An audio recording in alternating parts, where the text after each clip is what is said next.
Amigos, meu nome é Vinícius Talon e neste vídeo falaremos sobre o direito ao silêncio, o importante direito previsto no artigo 5º, inciso 63 da Constituição Federal. Esse direito, portanto, tem amparo constitucional e é de extrema importância considerando que no Brasil a gente não tem a criminalização do perjúrio, ou seja, aquele que é um investigado em um inquérito policial ou ele é acusado ou réu em um processo criminal, pode mentir, pode ficar em silêncio e não terá nenhuma consequência com essa conduta. Ele não praticará falso testemunho, não praticará o crime de perjúrio, que não existe no Brasil, razão pela qual não há nenhuma consequência penal caso aquele investigado ou aquele réu decida ficar em silêncio ou decida omitir informações, falar apenas parcialmente sobre o fato ou até mesmo mentir completamente, apresentar uma versão até mesmo ridícula, inimaginável. Nada disso será punido, porque na Constituição Federal temos o direito ao silêncio como uma importante previsão para os investigados e para os réus. Isso daí, essa ênfase do direito ao silêncio teve um ressignificado a partir da década de 60 nos Estados Unidos, quando teve um caso em que um indivíduo chamado Miranda foi julgado por crime de estupro e sequestro. Portanto, por esses crimes que têm uma certa gravidade, tem uma gravidade enorme em qualquer ordenamento jurídico, e naquela situação, naquele julgamento, ele foi absolvido, porque ele fez uma confissão, mas quando ele confessou, ninguém o alertou de que ele tinha o direito ao silêncio, razão pela qual essa confissão virou um nada jurídico, ou seja, ele realmente disse que praticou o fato ou os fatos criminosos. Ele confessou que havia praticado aqueles crimes, mas como essa confissão não teve anteriormente uma comunicação de que ele tinha o direito ao silêncio, ocorreu uma anulação dessa confissão, ela não serviu para nada e aí ele foi absolvido. A partir dessa decisão, desse caso do Miranda, no estado do Arizona, passamos a falar com muito mais ênfase nesse aspecto da advertência dos direitos do preso. E aí surgiu a expressão direitos de Miranda ou Miranda Rights ou advertência de Miranda, que nada mais é do que essa comunicação sobre os direitos que o preso tem no momento da prisão e principalmente o direito que ele tem ao silêncio, ou seja, o direito de não falar sobre aquele crime, a não ser após o acompanhamento de um advogado, ou se ele quiser falar, ele sabe que o seu silêncio não terá nenhuma consequência negativa, nenhum prejuízo. Então, é um direito que se atribui ao réu duplamente. Em primeiro lugar, o direito ao silêncio, que ele terá, tanto na condição de investigado como de réu, ele terá o direito ao silêncio, a não falar sobre aquele fato criminoso, a não ser que realmente queira, no exercício da sua autodefesa e também sendo acompanhado, sendo orientado pela defesa técnica, por um advogado ou por um defensor público. Esse é o primeiro direito, o direito ao silêncio. E antes disso, há um direito a ser comunicado desse direito, ou seja, receber a advertência, a comunicação de que tem o direito a permanecer em silêncio e de que isso não será utilizado em seu prejuízo. Esse silêncio, caso ele resolva utilizá-lo, não será prejudicial para o processo em relação a esse acusado. Você talvez já tenha ouvido em algum filme ou em alguma série aquela advertência que a polícia faz no momento da prisão, que você tem direito a permanecer em silêncio, tudo que você falar poderá ser utilizado contra você, tem direito a um advogado, se não tiver dinheiro para contratar um advogado, será nomeado um advogado ou um defensor público, etc. Essa advertência é a advertência de Miranda, ou os direitos de Miranda. Portanto, são dois direitos, o direito ao silêncio e o direito a ser comunicado quanto ao silêncio antes do interrogatório, ou no momento também da prisão. É um direito que deve estar sempre acompanhado em qualquer momento que aquele réu tiver alguma possibilidade de falar, aquele investigado, aquele suspeito, aquele preso, tiver alguma chance de falar.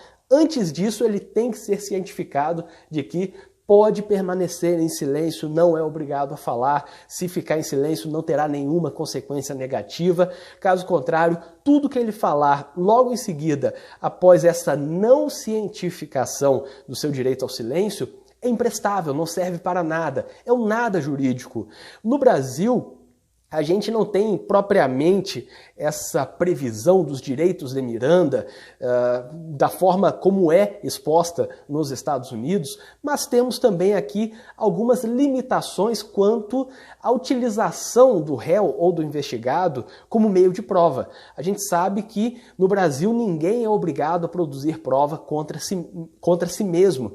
É o caso do nemo tenetur sede tegere, essa expressão que diz que ninguém é obrigado a produzir provas contra si mesmo, então ninguém é obrigado a, por exemplo, fornecer material para um exame grafotécnico, fornecer a escrita, ninguém é obrigado a fornecer o DNA, ninguém é obrigado a soprar o bafômetro, porque isso é produzir provas contra si mesmo. E dentro do direito ao silêncio você tem essa possibilidade de que o réu, o investigado, não haja para auxiliar a acusação. Ele tem esse poder, ele tem esse direito de nada fazer para auxiliar a acusação, pois ele não é obrigado a produzir provas contra si mesmo. E aí o STJ já julgou um caso muito interessante no HC 22371, um caso do Rio de Janeiro, em que o STJ decidiu o seguinte: decidiu que confissões informais feitas antes da advertência ao direito ao silêncio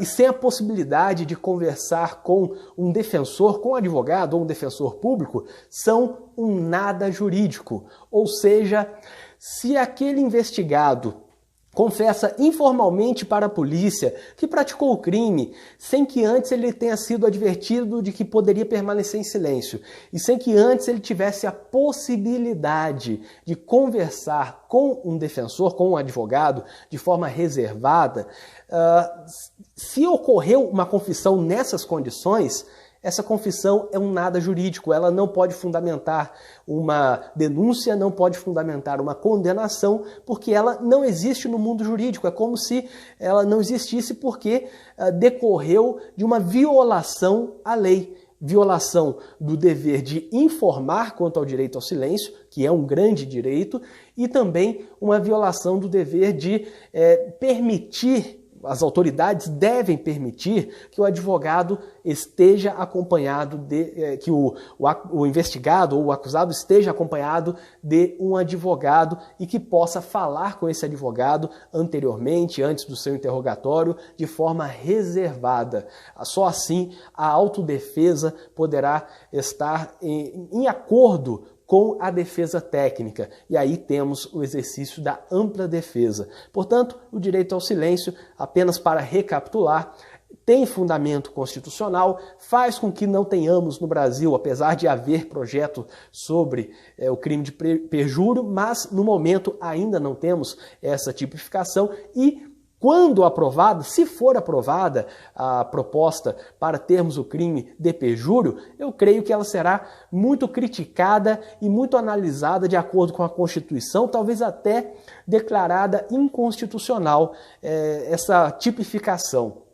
E, sendo o direito ao silêncio previsto na Constituição Federal, a gente tem que considerar que nenhuma confissão tem valor se não for acompanhada da cientificação do direito ao silêncio e também da possibilidade de ser acompanhado por um advogado que vai orientar o investigado sobre o que é melhor, falar, permanecer em silêncio ou confessar. Daí porque uma prática que às vezes ocorre na seara policial é contra a lei, é ilegal, que é aquela prática de, às vezes, alguns policiais falam para o investigado que, para a situação dele ficar melhor, é melhor ele falar. Para que a situação dele melhore, o ideal é que ele fale, que ele não permaneça em silêncio. Ou, ao lado disso, ao lado desses policiais que pressionam o investigado para confessar, temos também aqueles que dizem, bom, vai permanecer em silêncio? Então já boto aqui.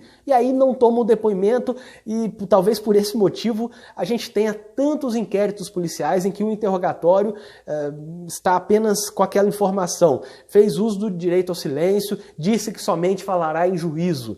Às vezes o réu, o investigado nesse momento, ele nem é consultado sobre isso. A polícia apenas diz, você vai falar em juízo então? Você prefere não falar nada aqui? Alguma coisa nesse sentido, sem a orientação correta quanto ao direito que ele tem de falar, como também o direito de permanecer em silêncio. E falar às vezes é benéfico, às vezes é muito mais benéfico do que permanecer em silêncio.